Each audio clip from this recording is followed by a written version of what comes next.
අපි දැන් පොඩක් එළියට වෙලා ඉන්නේ. මේක තමයි අපි අපේ e-bike එකේ chassis එක හදන්න අපි පාවිච්චි කරන box bar. මෙතන තියෙනවා 1/1 1.4 mm box bar එකක්. මෙතන තියෙනවා 2/2 1.4 mm box bar එකක්. මෙතන තියෙනවා 2/1 1.4 mm box bar. ඉතින් මේ වලින් තමයි අපි අපේ e-bike එක හදන්නේ. ඉතින් ඔයගොල්ලොනුත් සාමාන්‍ය ඝනකම වැඩි, thickness එක වැඩි box bar පාවිච්චි කරන්න. ඔයගොල්ලන්ම ස්කූටර් එකක ෆ්‍රේම් එක හදනවා නම් සාමාන්‍ය 1.4 1.6 වගේ ටිකක් ඝනකම වැඩි box bar වලට ඔයගොල්ලන්ට යන්න පුළුවන් නම් වඩාත්ම හොඳයි. සාමාන්‍ය 2 mm වගේ යන්න පුළුවන් නම් වඩාත්ම හොඳයි. මිල වැඩි නිසා අපි දැන්ට පාවිච්චි කරන්නේ මේ 1.4 කියන thickness එක තියෙන box bar. අපි ඊට පස්සේ මේක දැන් ෆ්‍රේම් එක හදා ගන්නවා. අපි ඒක කොටස් වශයෙන් ඔයගලන්ට පෙන්නන්නම්.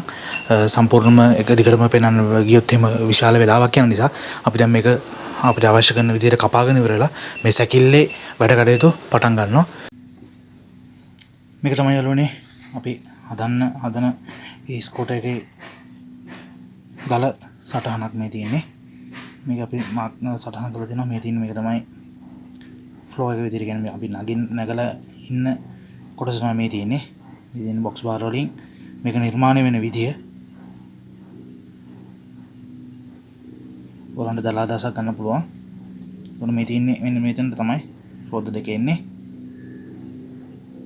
ඊට පස්සේ දැන් අපි මෙන්න මේ විදියට මේ box bar එක කපන්න 2/1 1.4 mm එකේ අපි මෙන්න මේ විදියට මේක ඉඳගෙන තියෙනවා.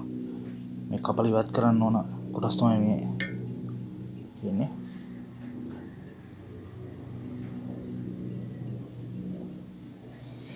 එතකොට මෙන්න මේ box එක හදන්න තමයි අපි දැන් මේ හදන්නේ. මේ මෙන්න මේ හතරස් කොටස කියන්නේ අඩි 2ක් දිග අඩියක් පළල කොටස හදන්න තමයි අපි දැන් මේ හදන්නේ. මේක කපලා ඉවරලා හරි අපි දැන් යමු වීඩියෝ එකට.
හරි යාළුවනේ දැන් ඔයගොල්ලන්ට පේනවා ඇති අපි අපේ මූලික කොටස දැන් මේ විදිහට පාසගෙන තියෙනවා.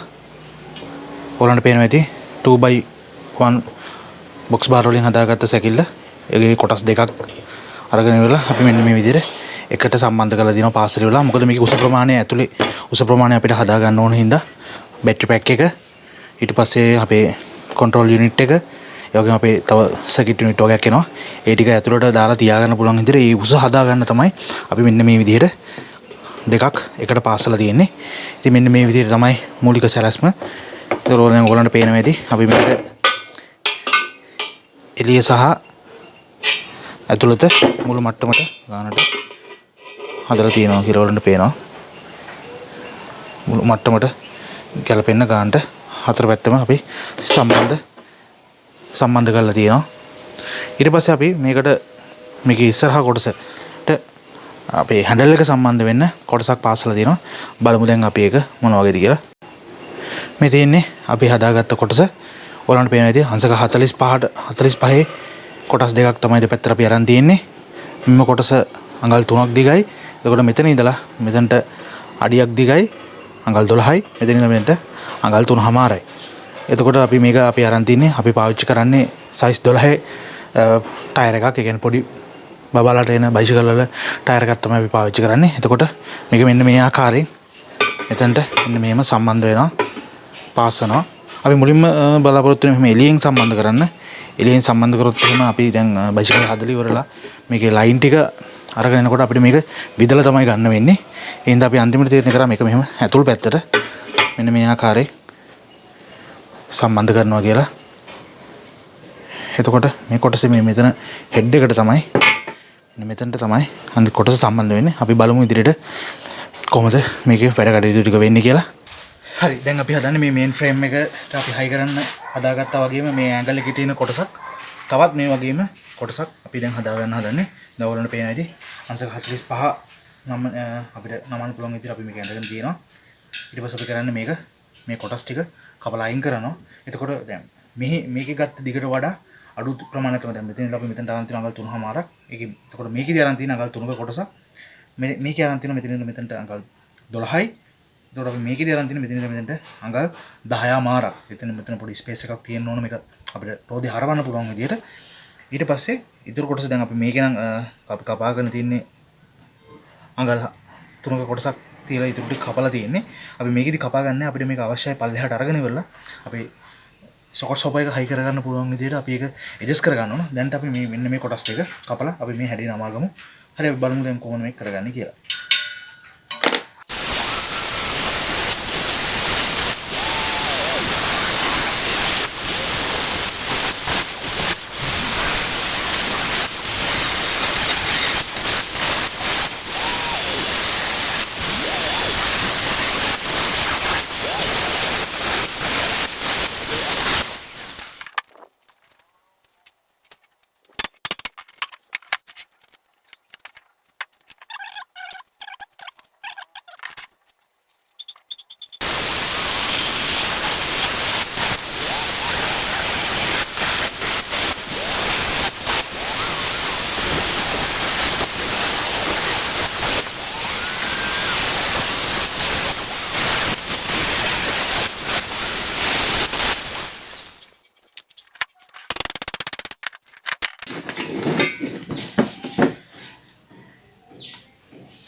ඔයාලට පේනවා ඇති. දැන් අපි මෙන්න මේ ආකාරයෙන් මේ කොටස් දෙක කපා ගත්තා. ඒක මේක සම්බන්ධ වෙන්නේ මේක අපි කෙලින්ම අපේ මේන් ෆ්‍රේම් එකට සම්බන්ධ කරනවා. ඒක ඇතුලෙන් තමයි මෙන්න මේ ආකාරයෙන් මේක තියෙන්නේ. ඒතර මේක තමයි හැන්ඩල් එකට සම්බන්ධ වෙන්නේ. මේක තමයි මේ විදිහට රෝදෙත් එක්ක කැරගෙන්නේ. ඒකට මේක තව අපි පල්ලෙහාට අරගෙන ඉවරලා මේකට බොටම් එකක් තියෙනවා. බොටම් එක පාස්සලා ඒකෙන් ෂොක් එකක් ඇවිල්ලා තමයි කෙලින්ම රෝදෙට සම්බන්ධ වෙන්නේ. අපි බලමු ඉදිරියට කොහොමද මේක කරන්නේ කියලා. බයිසිකලේ පිටිපස්සේ ස්විම් ආම් එක නිර්මාණය කරගන්න. ඒ කියන්නේ පිටිපස්සේ රෝදේ සම්බන්ධ කරගන්න කොටස. ඒකට අපි අරගෙන තිනවා මෙන්න මේ 2x1 බොක්ස් බාර් එක. මේක 1.4 mm ඝනකමක් තියෙන්නේ. ඊට පස්සේ අපි මේ වගේ කොටස් දෙකක් සහ කුඩා ප්‍රමාණයේ කොටස් දෙකක් මෙන්න මේ ආකාරයෙන් අපි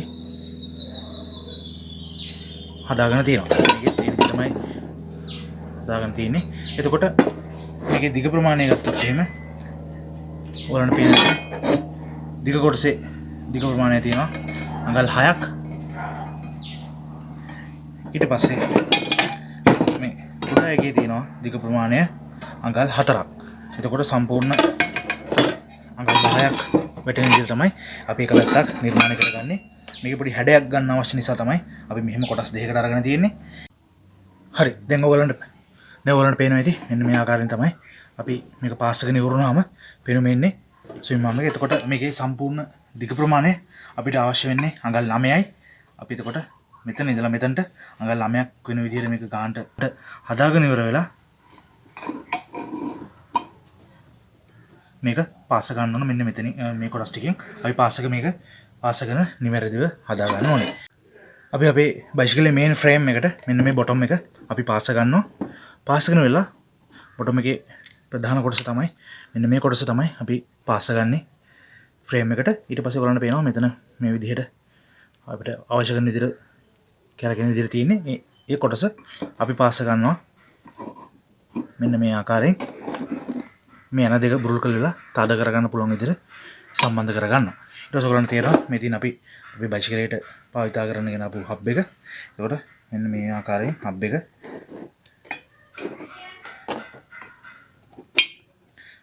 මෙන්න මෙතන තමයි සම්බන්ධ වෙන්නේ. මේකට තව කොටස් ටිකක් එකතු වෙන්න තියෙනවා. අපි ගෙනල්ලා තියෙනවා 6mm යකඩ ප්ලේට් එකක්. මේ ප්ලේට් එකෙන් කොටස් කපලා තමයි අපි මේ ඉස්සරහට සහ පිටිපස්සට සම්බන්ධ වෙන කොටස භාවිත කරන්නේ. ඊට පස්සේ මේ තියෙන අපි පිටිපස්සට සම්බන්ධ වෙන ෂොකට් ෂොපර් එක. මේ ෂොකට් ෂොපර් එක බයිසිකල් ෆ්‍රේම් එකකට එන ෂොකට් ෂොපර් එකක්. මේක සාමාන්‍යයෙන් LBS එක 1200 1600 වගේ රේන්ජ් එකේ තියෙන එකක්. ඒක බලන්න පේනවා. මේක මේ ආකාරයෙන් අපේ මේන් ෆ්‍රේම් එකට සම්බන්ධ වෙනවා. එතකොට මේක සස්පෙන්ෂන් එකක් තියෙන විදිහට තමයි අපි නිර්මාණය කරගන්නේ. අපේ ස්විම් ආම් එක සහ අපේ පෝක් එක අපි නිර්මාණය කරගෙන අවසానයි. ඔයගලන්ට පේනවා ඇති. මෙන්න මේ ආකාරයෙන් අපි පාස් කරන අවසන් කරගෙන තියෙනවා. ඔයගලන්ට මේක බොක්ස් බාර් කපා ගන්න විදිය ගැන අපි නිවැරදිව පෙන්වුවා. දිග ප්‍රමාණයන් ගැන කොහොමද මේක සම්බන්ධ කරගන්න ඕන ගැන අපි මිට ඉස්සෙල්ලා කොටසදී අපි ඔයගලන්ට පෙන්වුවා. ඉතින් මෙන්න මේ ආකාරයට අපි මේක පාස් කරගෙන තියෙනවා. ඔයගලන්ට පේනවා ඇති. ඊට පස්සේ අපි මෙන්න මේ ආකාරයෙන් යකඩ ප්ලේට් කොටස් දෙකක් අපි පාස් කරගෙන ඉස්සරහා පැත්තට සිදුරකුත් පිටිපස්සට මේ වගේ කට්ටකුත් සම්බන්ධ දාගෙන තියෙනවා. මේ සිදුර සම්බන්ධ කරලා තියෙන්නේ අපි මේක ඉදිරියට සම්බන්ධ කරන මේ වගේ බොටම් එකකින්. ඒතර මේ බොටම් එකේ ඇනේ දාන්න පුළුවන් ප්‍රමාණයට ගැලපෙන සිදුරක් තමයි අපි විදලා තියෙන්නේ. මේ දෙකේම සිදුර. ඊට පස්සේ අපි අපේ ටයර් එක සම්බන්ධ වෙන තැනට මෙන්න මේ වගේ කට්ට දෙකක් දාලා දෙනවා තද කරගන්න පුළුවන් විදියට. ඉතින් මෙන්න මේ ආකාරයෙන් තමයි මේ තියෙන්නේ ඉදිරිපස පෝක් එක විදිහට අපි පාවිච්චි කරන කොටස. මේකේ මේ හැඩතල අවශ්‍ය නැත්නම් ඔයගලන්ට කෙලින්ම බොක්ස් බාර් එක අරගෙන ඔයගලන්ගේ නිර්මාණය කරන්න පුළුවන්. ඉතින් අපි අපේ නිර්මාණයේ අවසාන පෙනුම ගැන හිතලා අපි මේ වගේ හැඩතලයක් අරගෙන තියෙනවා. මේකේ මේ වෙල්ඩින් කරලා තියෙන විදිය ගැන වැඩිපුර හිතන්න එපා. මොකද මම ප්‍රොෆෙෂනල් වෙල්ඩර් කෙනෙක් නෙමෙයි. මම මගේ නිර්මාණයට අවශ්‍ය කරන විදියට මට හැකි ආකාරයෙන් තමයි මේක වෙල්ඩින් කරගෙන තියෙන්නේ. ඉතින් ඔයගලන්ට වෙල්ඩින් කරන්න බැරි නම් ඔයගලන්ටත් පුළුවන් මහතෙකුගේ සහයෝගය ලබාගෙන ඔයගොල්ලන්ගේ නිර්මාණය කරගන්න. ඉතින් මෙතනදී මම භාවිත කරලා තියෙන්නේ ආක් වෙල්ඩින්. ඔයගොල්ලන්ට පුළුවන් නම් මීට වඩා පිළිවෙලට ලස්සනට මේක පාස් ගන්න පුළුවන්. ටික් වෙල්ඩින් කරන කෙනෙක් ගාවට ගියොත් එහෙම ඉතාමත්ම ලස්සනට පිළිවෙලට ඔයගොල්ලන්ට ඒක කරගන්න පුළුවන්. ඉතින් ඊට පස්සේ මේ වගේම කොටසක් තවත් තියෙනවා. මේක තමයි පිටිපස්සේ ස්විම් ආම් එක. ඔයගොල්ලන්ට පේනවා ඇති. පොඩි වෙනසක් දකිනවා ඔයගොල්ලන්. මේ දිග ප්‍රමාණය සහ මේ දිග ප්‍රමාණය අතර පොඩි වෙනසක් තියෙනවා. අනිත් හැඩය සියලුම හැඩයන් එකම විදියයි. ඒකට හේතුව තමයි අපි මිලදී ගත්ත මේ බොටම් දෙකේ පොඩි වෙනසක් තියෙනවා.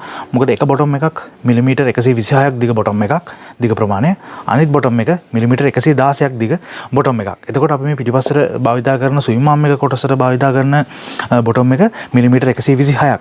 ඒ කියන්නේ අපිට මිලිමීටර් 10ක වෙනසක් තියෙනවා ඉදිරිපසට පෝක් එකට හයි කරන බොටම් එකට වඩා. ඉතින් අපි දිග ප්‍රමාණය බැලන්ස් කරගන්න තමයි මෙන්න මේ ආකාරයෙන් මේකට වඩා වැඩි ප්‍රමාණයක් දාලා ඉඩ අපි අරගෙන තියෙන්නේ. මොකද පිටිපස්සට හයි වෙන අපේ හබ් එකේ දිග ප්‍රමාණයන් එකයි. එකම දිග ප්‍රමාණයක් තියෙන්නේ. එතකොට මේ දිග ප්‍රමාණයන් අපි බැලන්ස් කරගන්න ඕන. ඒකට තමයි අපි වැඩි කොටස ප්‍රමාණයක් දාලා මේක මේ ආකාරයෙන් ඉදිරියට අරගෙන තියෙන්නේ. ඉතින් මේකෙත් අර විදිහමයි මේකත් සම්බන්ධ වෙන බොටම් එකකට මේකෙත් අපි සිදුරු දෙක විද ගන්න ඕන. ඔයාලන්ට පේනවා ඇති මේක අපි හදලා ඉවරලා මෙන්න මේ ආකාරයෙන් තමයි සම්බන්ධ වෙන්නේ. මෙන්න මේ ආකාරයට බොටම් එකට අපිට මේක තද කර ගන්න ඕනේ.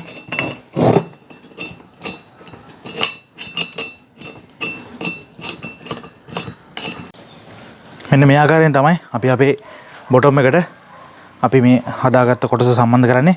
ඔයගොල්ලෝ හිතන්නකෝ මේක ස්විම් ආම් එක කියලා. එතකොට මෙන්න මේ ආකාරයට බොටම් එකට අපි සම්බන්ධ දාලා ඉවර යන දෙක තද කරලා ඉවරලා අපිට මේක පාවිතා කරන්න පුළුවන්. අපි දැන් මේක ටයර් එක හයි කරොත් එහෙම අපිට මෙන්න මෙහෙම මේක අපිට චලනය කරගන්න පුළුවන්. ඊට පස්සේ අපි කරන්නේ බොක්ස් බාර් එකක් හෝ රොඩ් අයන් එකක් මේකට පාස් කරලා අපේ සොකට් ෂොප් එක මේකට සම්බන්ධ කරගන්න එක.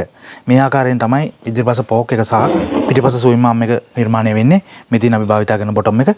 එතකොට මෙන්න මේ බොටම් එක අපි කෙලින්ම අපේ ෆ්‍රේම් එකට අපි පාස් කරනවා. එතකොට මේක අපිට මෙන්න මේ ආකාරයෙන් ඉහළ පහළ යන චලනය කරගන්න පුළුවන් අපිට අවශ්‍ය කරන විදිහට.